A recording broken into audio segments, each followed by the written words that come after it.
de conversão, tempo de viver o amor, tempo de recomeçar.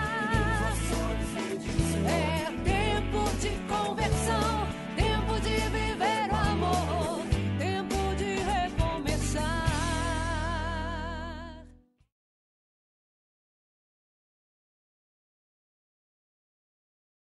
Diga para quem está do seu lado, se você dormir, você vai pegar 3 bilhões de anos no purgatório.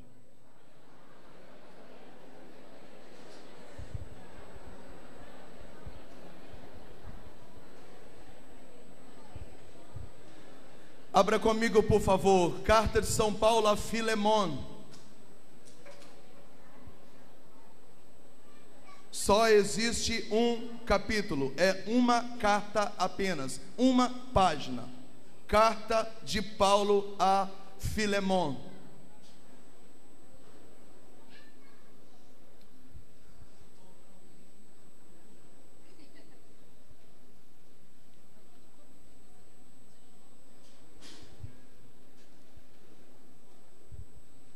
Carta de São Paulo a Filemon.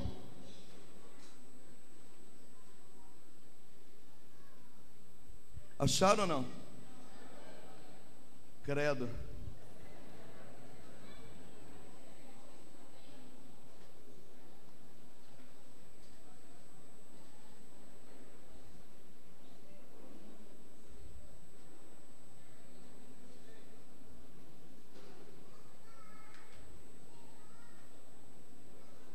De trás para frente é Apocalipse, Judas, João, Pedro, Hebreus e Filemon. Acharam? Nossa Senhora. Não lê Bíblia, né? Coisa feia. Da Ave Maria 1526 para os Jacu.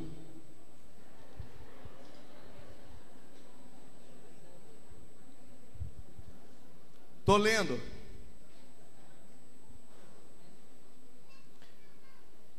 Carta de Paulo, prisioneiro por causa de Jesus Cristo, e de Timóteo, ao nosso querido colaborador Filemon, juntamente com a irmã Ápia e nosso companheiro Arquipo, e a comunidade que ora em tua casa, graça e paz, por parte de Deus nosso Pai e de nosso Senhor Jesus Cristo. Sempre que me recordo de ti, em minhas orações, dou graças a Deus, porque ouço falar da tua fé e do amor do Senhor Jesus Cristo no meio de vocês, os consagrados. Que a tua fé compartilhada seja eficaz para reconhecer os bens de todo tipo que temos no Messias. A tua caridade me proporcionou grande alegria e consolo, porque graças a ti os consagrados serenam seus sentimentos. Por isso, embora tenha plena liberdade cristã para te ordenar qualquer coisa que preciso, prefiro apelar ao teu amor. Eu, este ancião Paulo, e agora prisioneiro por causa de Cristo Jesus, apelo a ti em favor de um filho meu que eu gerei aqui na prisão, Onésimo, outrora sem proveito para ti, agora de grande proveito para ti e para mim. Agora eu envio ele a ti, e com ele receba o meu coração. Eu teria desejado mantê-lo comigo, para que em teu lugar me servisse nesta prisão, onde eu sofro por causa do Evangelho. Mas sem o teu consentimento, eu não quis fazer nada, para que a tua boa ação não seja forçada, mas voluntária. Talvez ele se tenha distanciado de ti por breve tempo, para que possas recuperá-lo definitivamente. E já não como escravo, mas melhor que escravo, como irmão muito querido para mim, e mais ainda para mim, como homem e como cristão.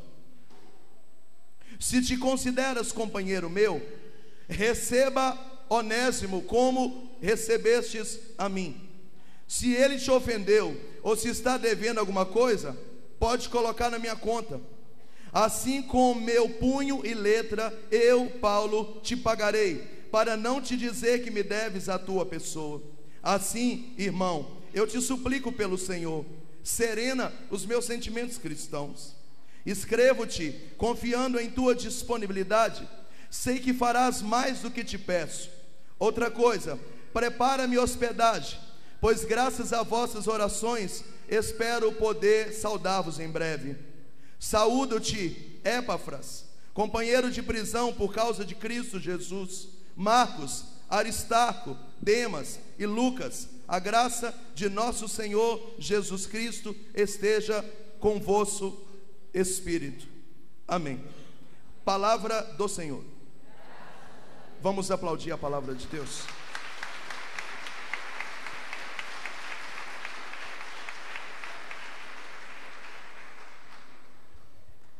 Quando Paulo recebe o Espírito Santo na casa de Ananias, Paulo desce imediatamente para Éfeso. A primeira igreja que Paulo fundou foi a igreja de Éfeso. Quando Paulo chega lá, ele encontra 12 homens tocando a igreja sem o Espírito Santo. Alguém consegue aqui imaginar 12 homens levando a igreja no peito e na raça sem o Espírito Santo? Está cheio de gente por aí fazendo isso pelo Brasil. Paulo chega e diz: irmãos, ninguém contou para vocês que o Espírito Santo já foi derramado? E disseram: não, ninguém veio falar isso para nós. E perguntaram: e vocês estão levando a igreja no peito com a autoridade de quem? E eles disseram: nós somos discípulos de João Batista. E Paulo perguntou: vocês querem receber o Espírito Santo? Os 12 homens já caíram de joelho e disseram: nós queremos o Espírito Santo. Então Paulo começou a orar, e clamou a efusão o Espírito Santo. Houve um boom espiritual. Aqueles 12 homens oraram em línguas e tiveram profecia, palavra de ciência, fé carismática, levantaram avivados. E a igreja de Éfeso foi a igreja mais pentecostal no sentido que já houve. Ali Deus levanta Timóteo. Paulo deixa Timóteo cuidando da igreja de Éfeso e desce para a Galácia. Veja, a igreja da Galácia, e você vai acompanhar isso nas cartas aos Gálatas, era uma igreja muito paganizada. O tempo inteiro Paulo está batendo na igreja de Gálatas. É lá que ele foi falar das obras do Espírito, é lá que ele foi falar de bebedeira, é lá que ele tocou no assunto do homossexualismo. O tempo inteiro Paulo está batendo, porque era uma igreja pagã. A verdade não entrava na cabeça do povo da Galácia. Mas então ali na Galácia Deus levanta Tito. Paulo deixa Tito cuidando da igreja da Galácia. E então ele desce para Corinto. Lá no Corinto ele acha dois tipos de situação muito complicada. Primeiro, ele acha a igreja cheia de judeus, e os judeus queriam sinais.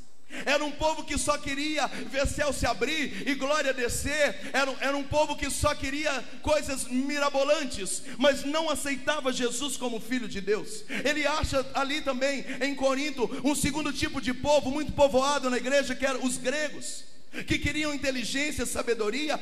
Era eles que questionavam Jesus, por Jesus não ter diploma, por ter nascido de um carpinteiro numa manjedoura.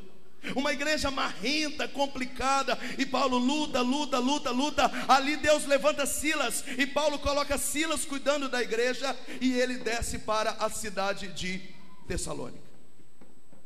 Na cidade de Tessalônica ele encontra um homem chamado Filemon. Decora esse nome, porque você precisa aprender. Fala chique, tá? Fala Filemon, ok? Diga para quem está do seu lado: a igreja da Tessalônica começou na casa de Filemon. De Filemon. Filemon era um homem que tinha dinheiro. Foi batizado no Espírito Santo através de Paulo. Diga aleluia. E como a igreja não andava, Filemon ofereceu a varanda da sua casa para começar a igreja. Amanhã Paulo vai escrever direto aos Tessalonicenses. A igreja de Tessalônica depois vai se levantar e vai se tornar uma igreja muito séria. Tanto é que todo o ensinamento que Paulo dá sobre a volta de Jesus Cristo, ele dá na Tessalônica. Mas não começou assim, começou na varanda da casa de um homem que abriu o coração, chamado Filemon. Paulo começa ali, um fervor na casa de Filemon. Pregação, oração, ensinamento, conversão, santidade. Paulo já estava meio queimado naquela região. E então ele vai fazer uma pregação em Roma, mas ele vai voltar. E quando ele prega em Roma, então ele é preso pela primeira vez e ele fica retido na prisão de Roma. Quem está me entendendo, diga amém. Enquanto isso, a igreja está nascendo na casa de Filemon. Filemon, por ser rico, ele tinha um quadro grande de escravos. E um desses escravos se chamava Onésimo. Eu quero que você decore o nome desse sujeito também. Diga para quem está do seu lado: Onésimo. Quem tiver grávida e pensando em ter um menino, é uma ótima sugestão. Imagina: ei, Onésimozinho, Onésimozinho. Diga para quem está do seu lado: Onésimo era escravo de Filemon.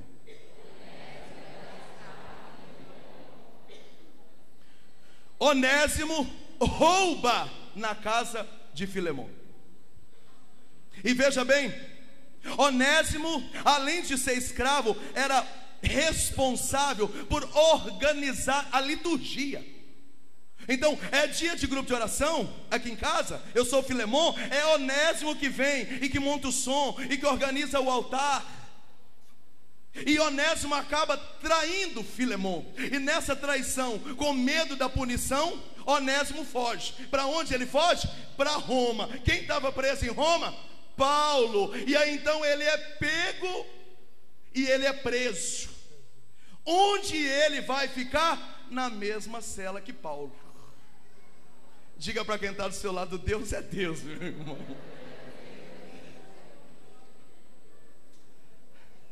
Quando ele chega na cela, ele falou: eu conheço você. E Paulo falou: não era você que organizava a liturgia da casa de Filemon? E ele disse: sim. E por que você está preso? Porque eu roubei na casa de Filemon. Quantos tempos os dois ficam presos? 3 meses. É o suficiente para que Filemon fosse batizado no Espírito, Onésimo, para que Onésimo fosse batizado no Espírito Santo e mudasse totalmente de escravo, ladrão, fugitivo, presidiário, safado e sem vergonha. Onésimo começa a pregar o evangelho na cadeia. E Paulo, cheio de orgulho, dizendo: meu filho espiritual, vai, garoto! E ele xandalagu. E Paulo disse: ei, meu garoto. Um belo dia, Paulo senta para escrever essa carta que a gente leu. Ela deve ter sido escrita pelo ano 61 a 63 depois de Cristo, de Roma, preso. Olha para mim, Paulo escreve: querido amigo Filemon, foi eu que fundei a igreja.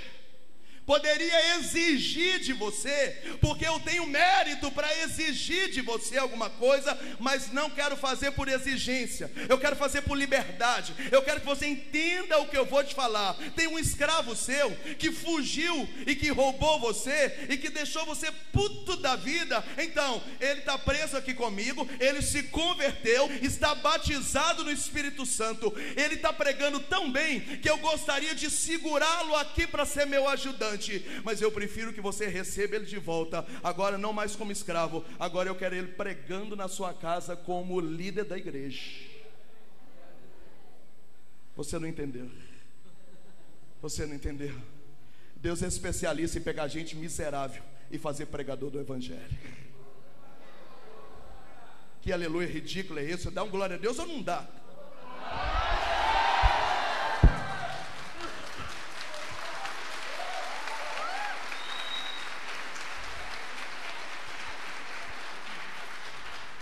Paulo diz: eu estou muito feliz com a notícia que eu estou recebendo aí da igreja que reúne em sua casa.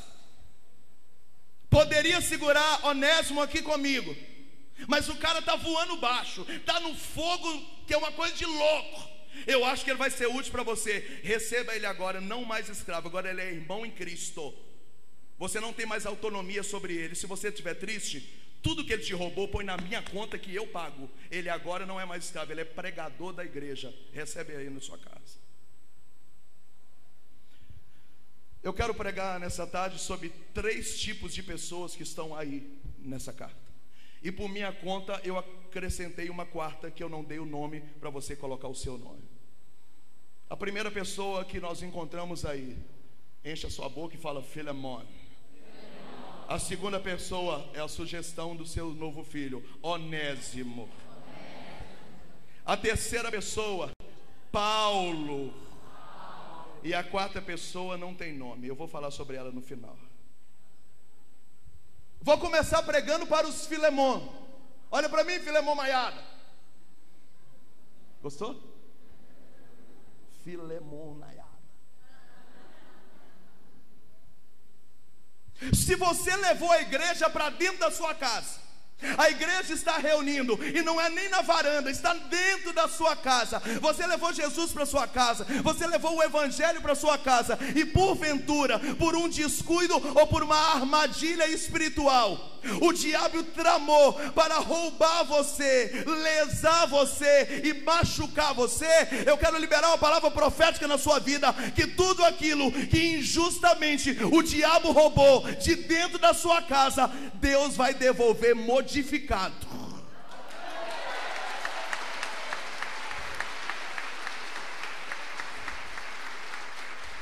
Eu acho que você não entendeu. Eu estou pregando agora sobre a justiça de Deus. O que é justiça de Deus? Tudo aquilo que o combate espiritual roubou de você, tudo aquilo que injustamente o diabo roubou de você, tudo aquilo que as pessoas roubaram e lesaram você. Você acha que perdeu só um escravo, você acha que perdeu só um detalhe, você acha que perdeu só um nome, é só um processo, é só um dinheiro, é só um parente. Mas Deus está trabalhando para te devolver. Só que não vai mais te devolver no mesmo nível, vai te devolver num outro nível, porque a Bíblia diz que os olhos não viram, os ouvidos não ouviram, e a mente humana não é capaz de imaginar o que Deus está preparando para aqueles que o amam.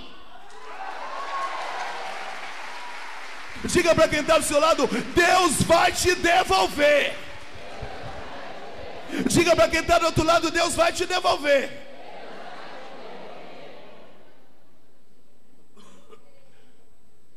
Se você crê nisso, diga amém. Tem Filemon aqui? Quando você resolver levar a igreja para dentro da sua casa, muitas coisas foram roubadas de você, não é isso? A sua paz, sua alegria, desgaste, combate espiritual, falsa enfermidade, a saúde já não ficou mais a mesma.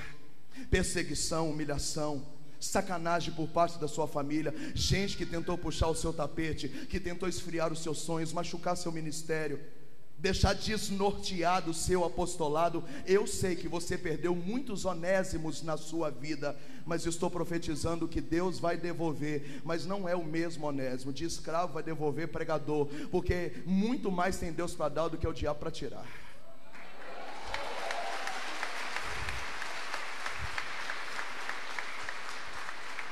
Moisés, eu fui mandado injustamente embora de uma empresa. Não precisa preocupar não, você não vai voltar para essa empresa. Deus vai te dar um outro emprego. Você não vai trabalhar à noite, todas as noites livres para Jesus. Não vai trabalhar no final de semana por causa do Senhor. E você vai ganhar mais do que o outro. Isso é justiça. Justiça não é Deus fazer você voltar naquela empresa para o povo ter que te engolir. Não, justiça é o diabo ter que te engolir, porque ele tirou você de um lugar e Deus pôs em outro.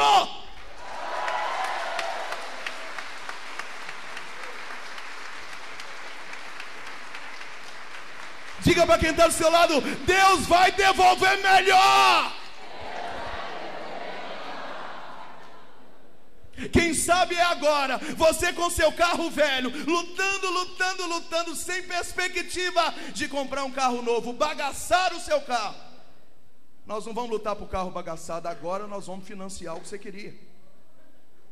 Como é que nós vamos pagar? Não me pergunta não.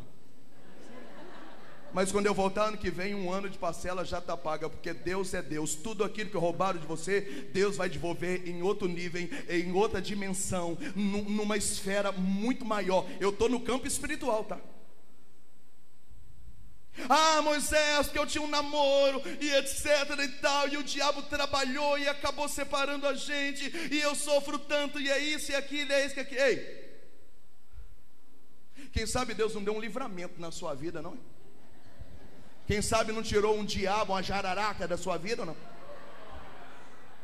E aí para de chorar, enxuga suas lágrimas, abre um sorriso gostoso, porque Deus não vai te devolver a Onésima ou o Onésimo. Deus vai devolver o homem ou a mulher que vai amar você todos os dias da sua vida como você merece, porque o diabo tira alguém, Deus põe alguém melhor no lugar.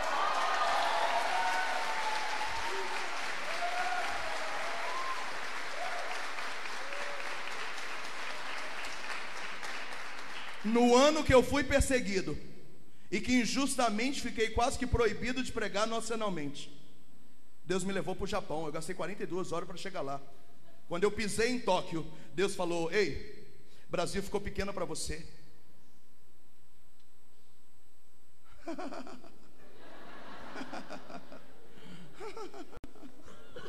Tiraram de mim um Onésimo e Deus devolveu um Onésimo.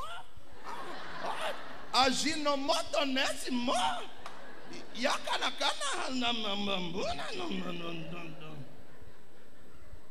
No ano em que me arrancaram um Onésimo, Deus me levou no lugar mais longe que uma pessoa pode ir. Eu virei a terra de cabeça para baixo para chegar lá. Diga para quem está do seu lado: se você é Filemon, Deus vai te devolver um Onésimo modificado.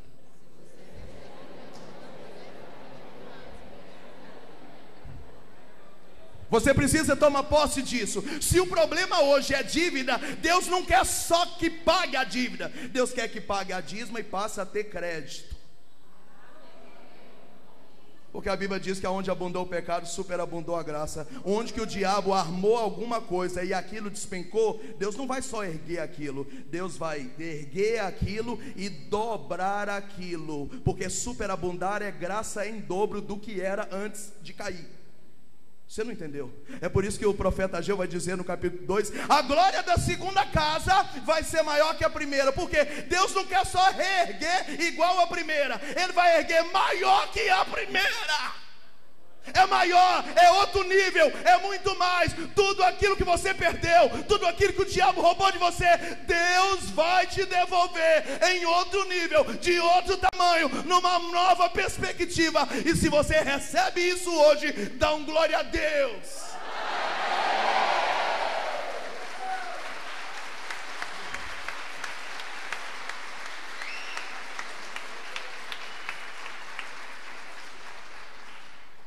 Diga para quem está do seu lado: o Onésimo é você.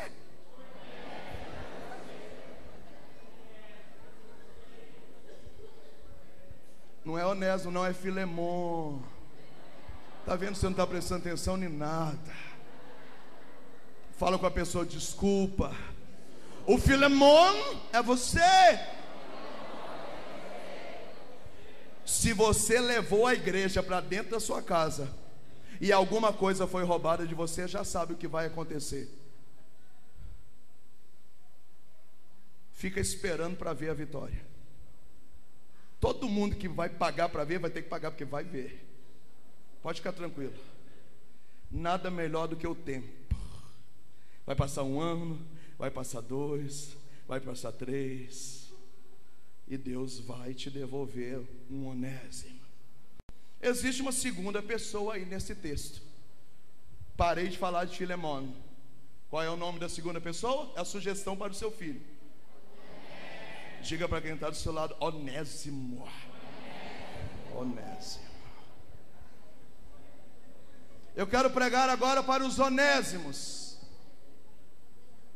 Se você caiu, Você estava dentro da igreja, você estava na casa de Filemon, mas você descuidou, o diabo armou para você, e quem sabe agora você está sentindo culpa, quem sabe agora você está sentindo triste, quem sabe até você chegou nesse retiro, nesse terceiro convertei-vos, com um espírito de fracasso, uma derrota, porque você caiu. Deus vai pôr um Paulo na sua vida, para que você dê um salto e volte de cara limpa de onde você saiu. Você não entendeu? Você não entendeu. Não entendeu. Você não entendeu. Diga para quem está do seu lado: você está com a cara de jacu. Você não entendeu. Você não entendeu.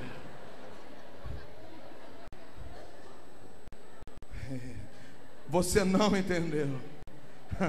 A Bíblia diz que quando Pedro estava preso, a igreja orava por ele, e o Senhor mandou um anjo para tirar Pedro da prisão. Você não está sozinho, mesmo tendo vacilado, tendo caído, mesmo tendo descuidado, mesmo estando desbaratinado, desorganizado ou desequilibrado. Como a igreja tem carinho por você, Deus vai mandar sempre um anjo, um Paulo, ou um Pedro, ou um Silas, ou um Timóteo, ou um Barnabé, ou um Simão Sirineu, para ajudar você a levantar de cara limpa e voltar de onde você caiu.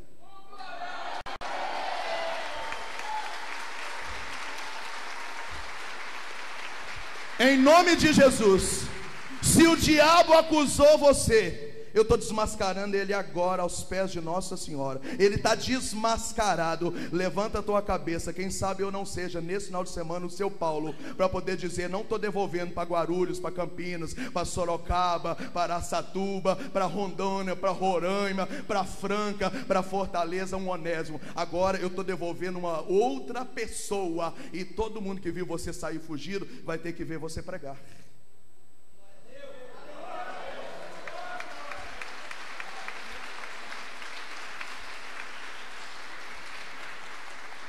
Diga para quem está do seu lado: chupa essa manga aí.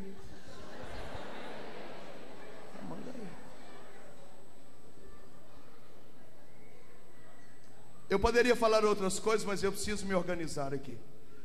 Vou sair do Onésimo. Diga para quem está do seu lado: o Onésimo também é você. Agora eu quero pregar sobre a terceira pessoa. Quem é? O Paulo. Tem Paulo aqui? Tem.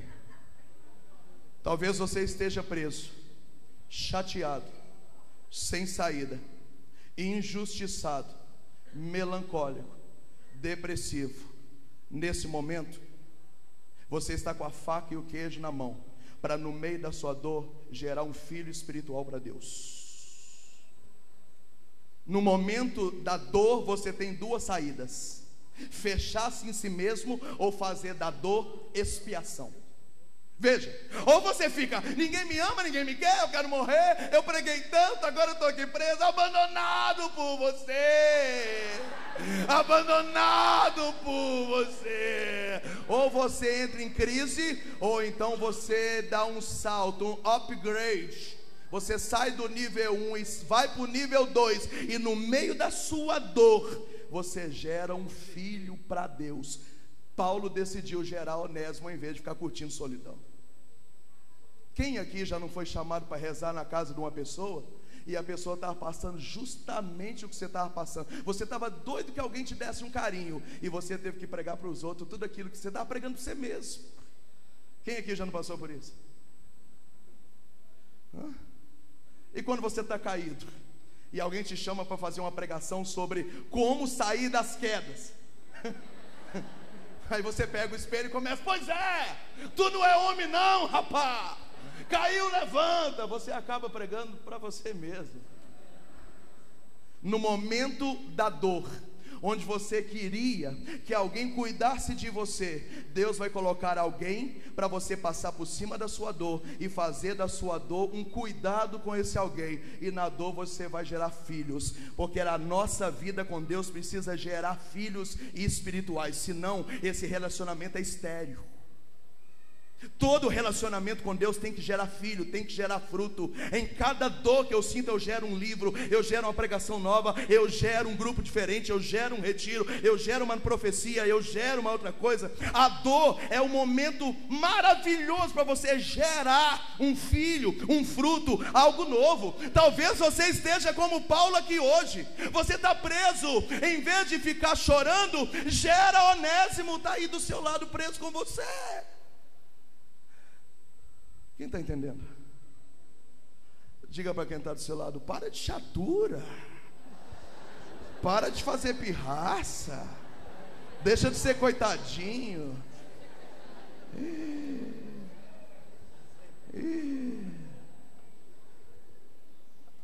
Você tem duas opções: ou entra em crise, ou gera um filho. O que Paulo fez? Gerou um filho. Ei, Filemon, nesse tempo todo que eu estou aqui, 3 meses, ninguém veio me visitar, mas eu fui visitar Onésimo e estou devolvendo ele para você. Aquilo que eu queria que fizessem comigo, eu fiz com Onésimo, e da minha dor eu gerei um filho e um fruto. Estou orgulhoso. Esse menino é meu filho, gerado na minha dor, na minha tristeza, na minha angústia, na minha luta, no meu cansaço que a outros descanse, amor que aumenta. Quando você está precisando de ajuda, você gera outra pessoa ajudando alguém. É por isso que Francisco dizia que a maior alegria é dar em que receber. Diga para quem está do seu lado: para de chatura e começa a gerar filhos na sua dor.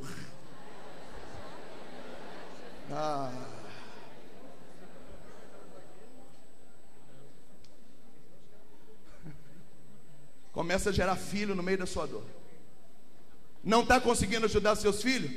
Vamos salvar o filho dos outros. Porque vai dizer Santa Catarina: cuidemos pois das coisas de Deus, e Ele por sua vez cuidará das nossas. Se não está dando para resolver os seus problemas, saia de si, gera filho lá, e Deus manda alguém para cuidar dos seus aqui.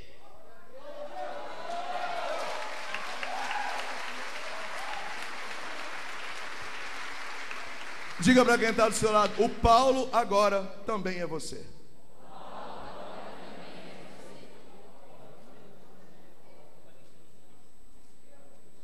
Quarta pessoa que eu vi aí nesse texto. Você viu alguém aí nesse texto? Não, tem um monte de nome estranho aqui, mas não são esses. Eu quero terminar pregando para quem tem um Onésimo em casa. Todo mundo tem uma Onésima de uma mulher, um Onésimo de um filho, um Onésimo de um coordenador. Maledito. Todo mundo tem um Onésimo. E eu quero ajudar você a lidar com isso agora. Olha para mim. Em vez de você falar: Senhor, muda o Onésimo, muda o Onésimo, muda o Onésimo não abre o coração. Deus não invade a liberdade de ninguém. Então Deus, mesmo querendo ao máximo, não consegue ajudar o Onésimo, porque o Onésimo não aceita ajuda. Muda o foco. Passa a dizer: Senhor, não muda o Onésimo, coloca um Paulo na vida de Onésimo. Você não me entendeu? Quantas pessoas você conhece que você rezou por ele 10 anos e não deu certo, e agora apareceu uma moça na vida dele, ele começou a ir à missa agora, nunca gostou de igreja. Por quê? Porque essa moça está sendo o Paulo levando o Onésimo para uma nova vida. Para de dizer: Senhor, arrebenta com o Onésimo, e fala: Senhor, me arruma um Paulo. Porque se o meu Onésimo conhecer um Paulo, o Paulo batiza ele. Porque eu sou o santo de casa que não faz milagre, mas o Paulo faz.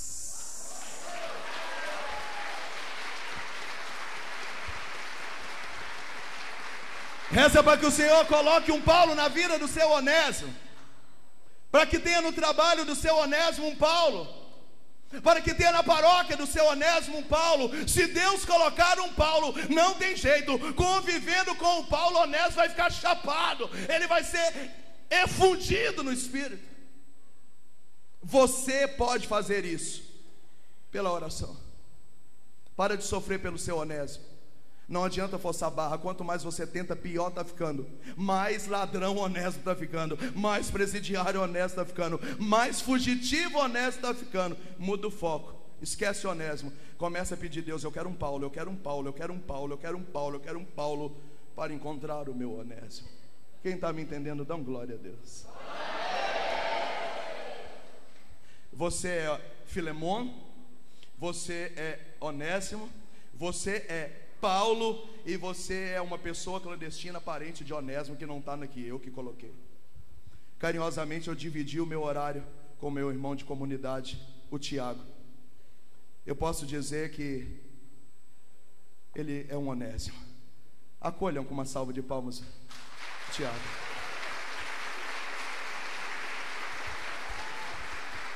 Isso, só três.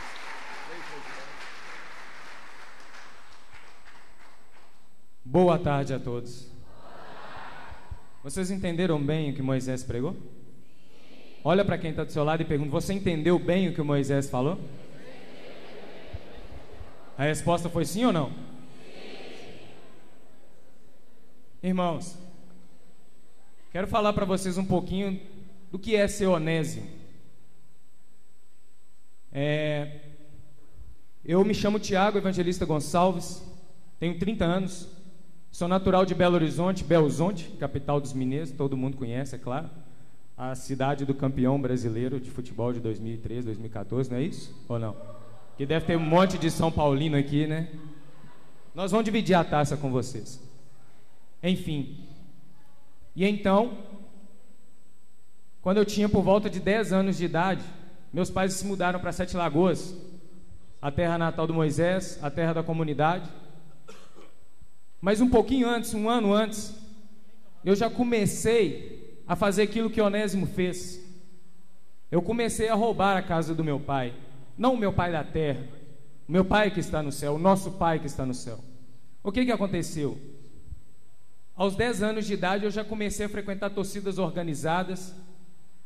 Com 10 anos de idade eu saía nas ruas, depois do jogo de futebol no estádio, e começava a jogar pedras em vidraças, quebrar lixeiras, vandalismo. E aí, meu pai, vendo essa situação, se mudou para Sete Lagoas. Na minha casa, eu sou o mais novo, mas eu só tenho mais uma irmã, 3 anos mais velha que eu, um casal que os meus pais tiveram. Então, uma família pequena, uma família que meus pais não foram educados na igreja. Meus pais, pessoas muito simples, mas muito honestos, muito justos, ou pelo menos tentavam ser justos, né? Mas de Deus, eu tinha muito pouca coisa, eu não sabia nem orar. Então, meus pais se mudaram para Sete Lagoas. Chegando em Sete Lagoas, na escola, eu comecei a conviver, a conhecer pessoas que estavam mais ou menos naquela mesma condição que eu estava. Não conhecia a Deus. E aí então, naquilo que eu já fazia quando eu ainda morava em Belo Horizonte, eu passei a fazer coisas piores em Sete Lagoas. Então, a minha alegria e de mais alguns colegas era tomar um copo de cachaça 5 para 7 da manhã e entrar para a sala de aula para estudar. E aí chegou num ponto que eu já estava na hora do recreio pulando o muro da escola para comprar mais álcool, mais cachaça para tomar, para poder estudar. Na verdade não era para estudar, era para atrapalhar quem estava querendo estudar. Isso aos 11 anos de idade. E é claro, evidente, que assim como São Pedro fala na sua primeira carta, no capítulo 5, versículo 7, que o demônio é como um leão que fica o tempo todo à sua volta, só esperando o momento certo para te pegar. Eu já estava dando brechas. Quem que estava aqui ontem, quando Moisés pregou no grupo? Levanta a mão.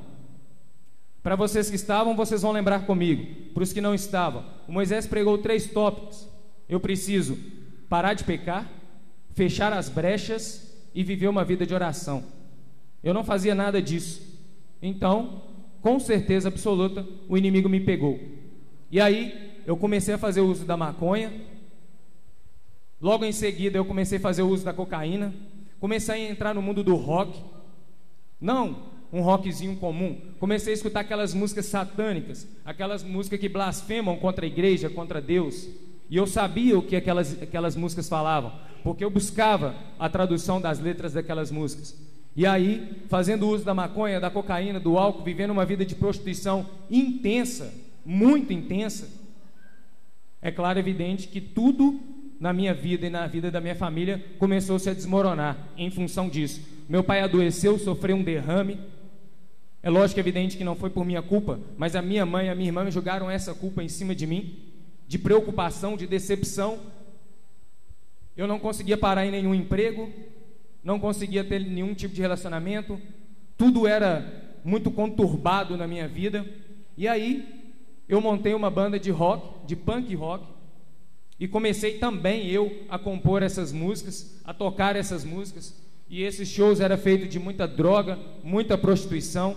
Experimentei a heroína umas 4 vezes, comecei a usar LSD, êxtase, ia para acampamentos no meio do mato, comecei a fazer uso de chá de cogumelo, comecei a fazer uso dessas drogas alucinógenas. Então, assim, de uma certa forma, se me desse água sanitária para beber, eu bebia para ficar doido.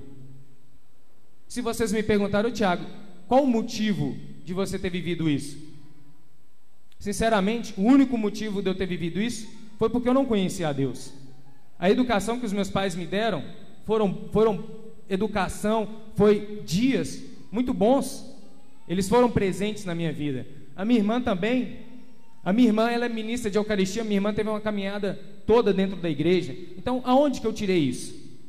Simplesmente porque eu não conhecia a Deus e não busquei a conhecer a Deus. E aí, aos 19 anos, vivendo essa vida totalmente conturbada, eu conheci uma garota, comecei a namorar com ela. É claro, evidente, que os pais dela, me vendo lá, não aceitou muito bem esse namoro, mas eu fui deixando as coisas acontecer, e ela também. E aí, ela também tinha 19 anos. Um belo dia ela apareceu para mim e falou: Tiago, eu tô grávida. Eu olhei para ela e falei assim: você olha para mim e vê se eu tenho condição de ser pai. Ela falou: e nem eu de ser mãe. Então o que nós vamos fazer? Nós vamos abortar.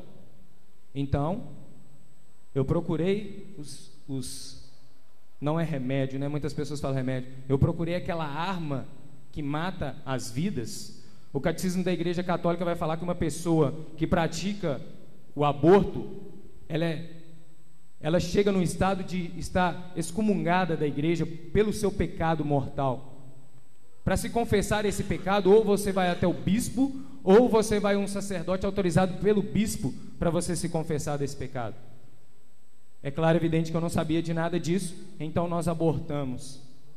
Depois disso, nunca mais eu vi essa menina. Fiquei sabendo que ela quase morreu, mas nunca mais a vi. Mas em função disso, a minha vida foi desmoronando mais ainda. Eu achava que não tinha como mais eu chegar no fundo do poço, mas tinha. Então as coisas foram piorando, a situação foi ficando cada vez mais difícil. Conheci outras garotas, dentre essas outras conheci uma que um belo dia chegou para mim então, também. Continuando, apareceu mais uma garota na minha vida, e ela também apareceu para mim e disse que estava grávida. Mais uma vez eu disse: o quê? Você acha que eu tenho condição de ser pai? A resposta dela foi a mesma da outra: eu também não tenho condição de ser mãe. Então o que nós vamos fazer? Nós vamos abortar. Então eu cometi o segundo aborto na minha vida em seguida, questão de 2 anos.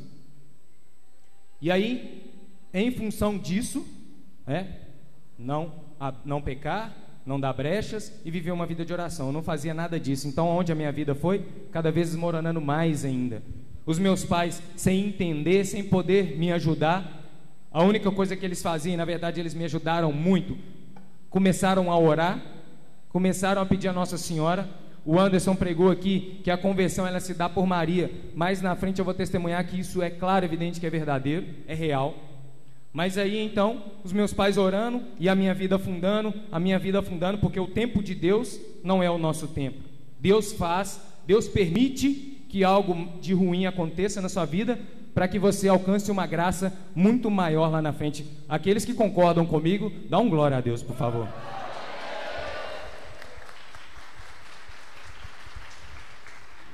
E aí então, como se... hoje eu tenho a certeza que o fim de todos que começam uma vida como eu comecei é chegar no crack. Então um belo dia eu cheguei na casa de um colega E aí ele estava com uma essas garrafas descartáveis no colo, quase que cheia de água, com um furinho. E eu perguntei ele: o que você vai fazer com isso aí? Ele falou assim: vou usar uma droga mais pesada. Eu falei: se você vai usar uma droga mais pesada, eu também vou, não vou deixar você fazer isso sozinho. E aí então eu comecei a fazer o uso intenso do crack. Aí eu já não me prostituía mais, porque eu não conseguia. Aí eu já não usava mais maconha, porque eu não conseguia. Aí eu já não usava mais cocaína, mais LSD, mais heroína, mais nada. Eu só usava crack.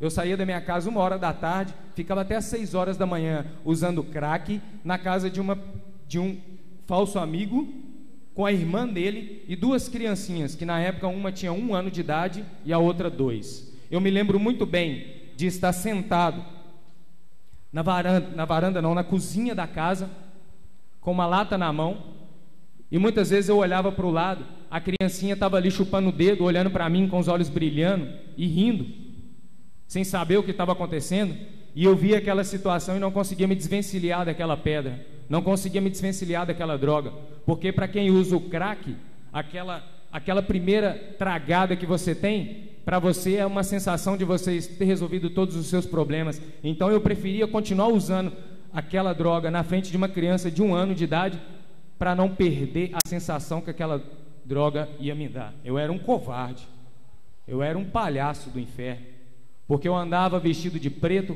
de coturno, de calça preta, de blusa preta, blusa de banda. Eu era um palhaço do inferno. Mas aí Deus colocou um Paulo na minha vida. Na verdade, Deus colocou primeiro um Ananias na minha vida. Lembra lá? Paulo cai do cavalo, fica cego, vai até a cidade de Tarso, chega a Ananias e ora por ele. Paulo volta a enxergar. Então Deus colocou um Ananias na minha vida, que foi minha irmã, que me chamou e conversou sério e falou: você precisa se tratar. Eu falei: então arruma um tratamento, porque eu não estou suportando mais viver essa vida. E aí Deus colocou os Paulos na minha vida, como Moisés, os irmãos da comunidade. Aí então vem aquilo que a palavra, que as Sagradas Escrituras nos diz: aquilo que acontece, Deus permite para que você alcance uma graça muito maior lá na frente. Eu cheguei na fazenda de recuperação da comunidade Filhos de João Batista.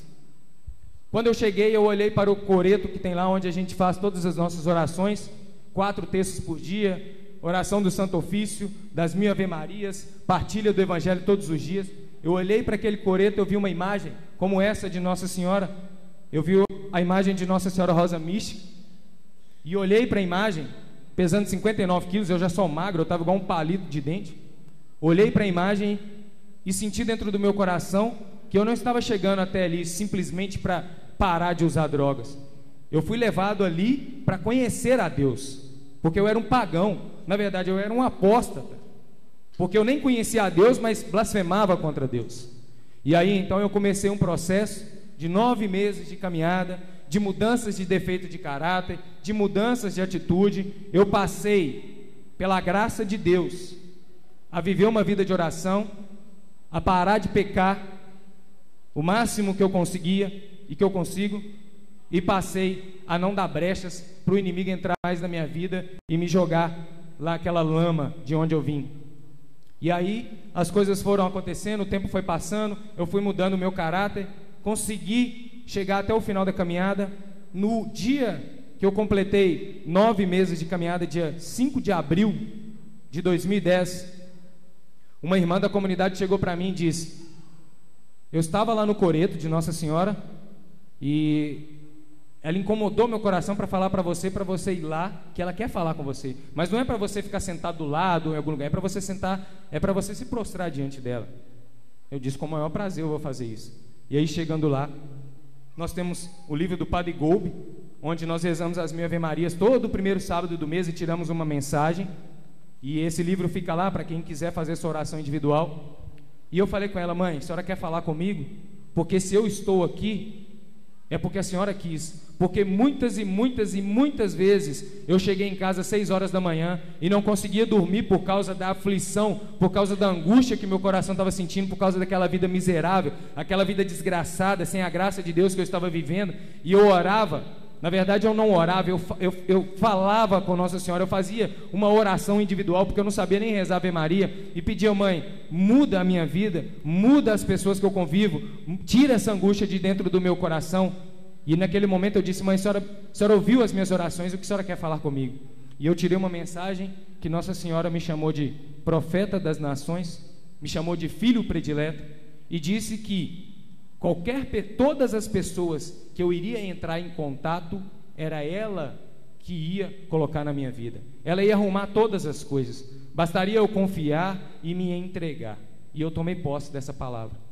Aí então eu me formei, fui lá para fora, fui para a casa dos meus pais, voltei para a minha realidade, um bairro cheio de muita criminalidade, o que não é diferente em todos os lugares do Brasil, nós sabemos bem disso. E aí eu tomei posse daquilo que Nossa Senhora tinha falado comigo, aquilo que Deus falou comigo. E aí eu comecei a fazer uma caminhada de vida de Eucaristia diária, comecei a rezar o texto, a fazer cenáculo na casa dos irmãos, colei na comunidade. Hoje eu me orgulho de falar disso, que durante 2 anos eu só não fui no grupo de oração, que nós temos o grupo de oração numa das nossas casas todas as terças-feiras.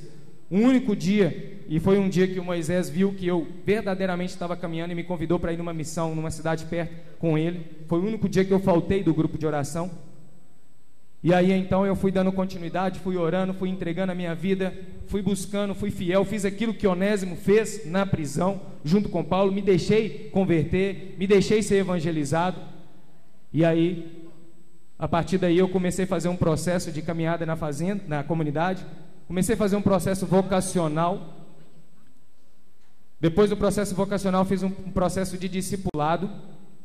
E o salmista vai nos falar que Deus, Ele tira aquele que está lá no fundo do poço, Ele tira aquele miserável, Ele tira aquele que está desgraçado, sem a graça de Deus, o ergue através da sua misericórdia. O que é misericórdia? Misericórdia não é ter dó, não é ter pena, isso é um sentimento mesquinho. Misericórdia é você se igualar na mesma realidade da pessoa para levantá-la junto com você. Deus me viu, teve misericórdia de mim, Nossa Senhora intercedeu junto a Jesus que Ele tivesse misericórdia de mim e me reergueu, me tirou daquela lama.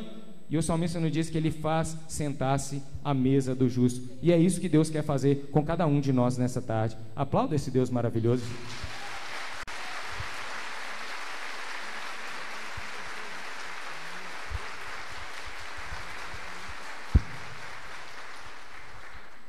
E aí então,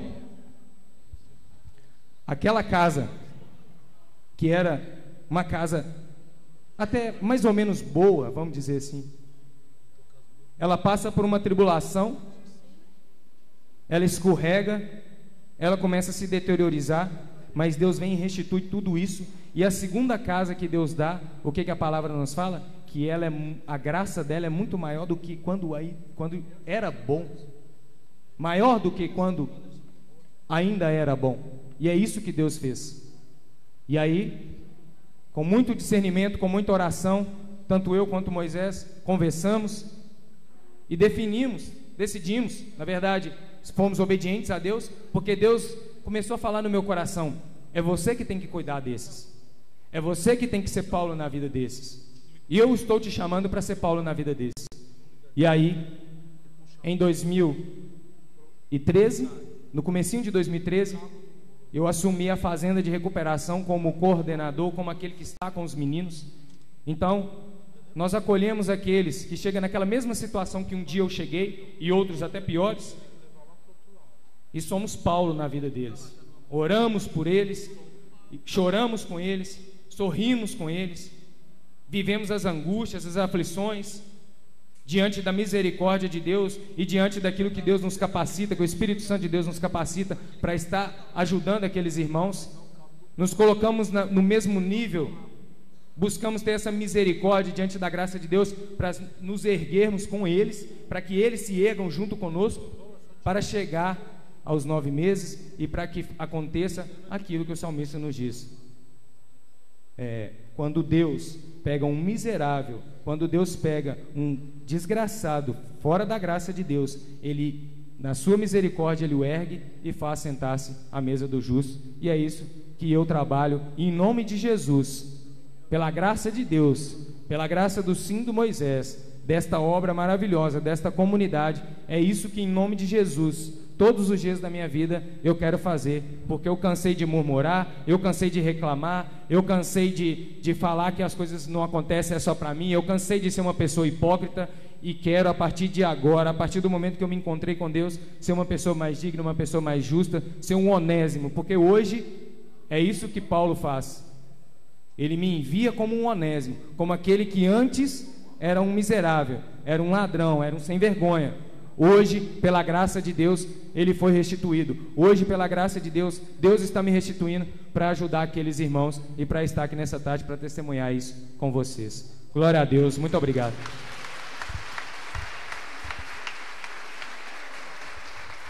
Vamos ficar de pé? Só queria dizer uma coisa aqui para a gente cantar, para encerrar. Estamos já nos preparando para a Santa Missa.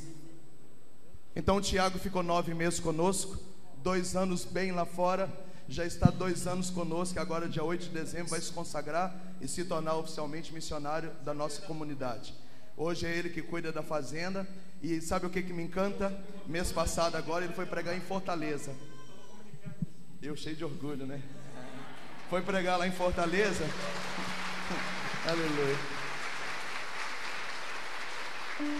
E ele foi pregar encontro para mendigos de rua, usuários de crack e dependentes químicos. No final o menino falou: me leva embora com você. E o menino andou 3 dias de ônibus, já está internado na nossa clínica. Ele foi lá e arrastou o menino de Fortaleza, e o menino já está recuperando. Então é Paulo gerando Onésimo, Onésimo gerando outro, e o outro gerando outro. É um projeto. Você é Filemon, você é Paulo, você é Onésimo, e você também é parente de Onésimo. Pode aplaudir o Senhor Jesus. Vamos lá, ministério.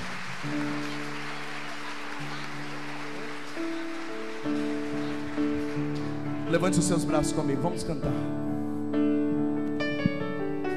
Eu creio nas promessas de Deus. Solta a sua voz. Eu creio nas promessas de Deus. Eu creio. Eu creio nas promessas do meu Senhor. Pode ser muito melhor que isso, eu creio. Eu creio nas promessas de Deus. Eu creio nas promessas de Deus.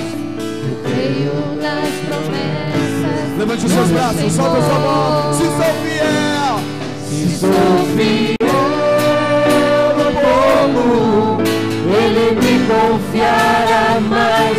Se sou fiel no pouco, Meus passos guiará. meus passos Se guiará. Se sou fiel no pouco, Ele me confiará mais.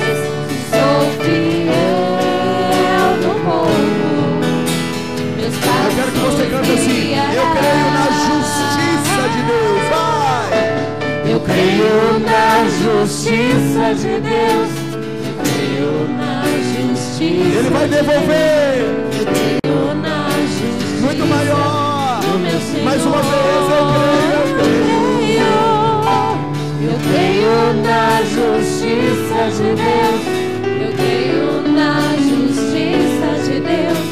Eu creio na justiça do meu Se Senhor. sou fiel. Se sou fiel No pouco. Ele me confiará mais. Se sou fiel no pouco, meus passos guiará. Se sou Sou fiel. fiel no pouco, Ele me confiará mais. Se sou fiel no pouco, meus passos guiará. O que nós vamos rezar? Eu gostaria que você apresentasse aqui diante do altar agora o seu Onésimo. Tem alguém que você quer ajudar? Só que nós não vamos pedir o Senhor cura o Onésimo. Nós vamos pedir o Senhor põe um Paulo na vida desse Onésimo. Estende os braços em direção à sua casa. Onde está a sua casa? Eu não sei qual é o problema desse Onésimo.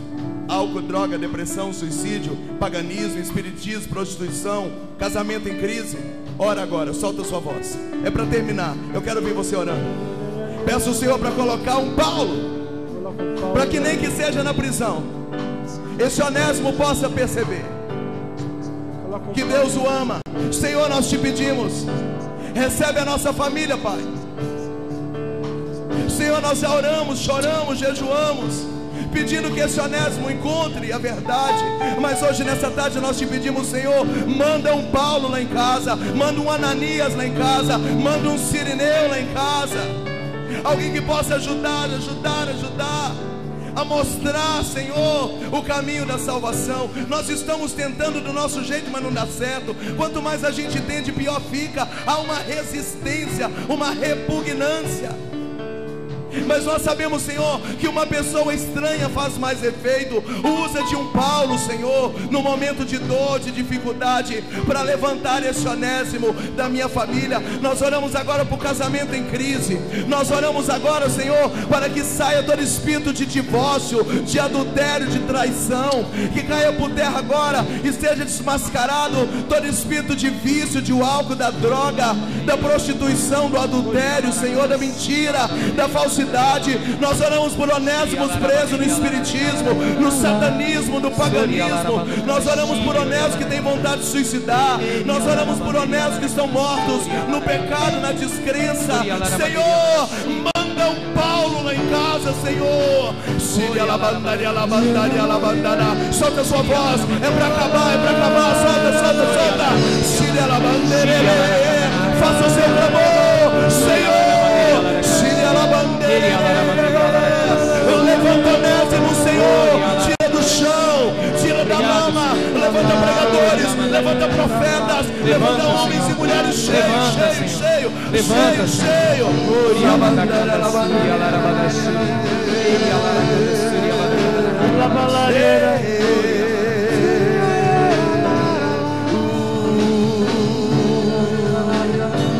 Se sou fiel no pouco, canta, Ele me confiará mais. se sou Fiel no pouco, meus passos guiará.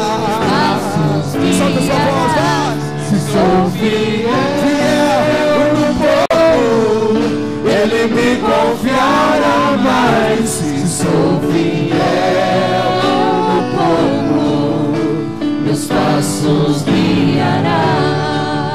Levante seus braços, agradeça ao Senhor, fala obrigado, Jesus. Obrigado, Jesus. Por tudo que nós vivemos no dia de hoje e que vai se consumar agora na Santa Missa. Muito obrigado, Jesus. Santo é o seu nome. Eu creio, Senhor, na vida de Filemon, de Paulo, de Onésimo. Eu creio, Senhor. Tu és o Senhor da igreja. Muito obrigado, Jesus. Muito obrigado, Jesus. Colocando tudo isso dentro do ventre de Nossa Senhora, onde o diabo não tem acesso. Ave Maria, cheia de graça. O Senhor é convosco.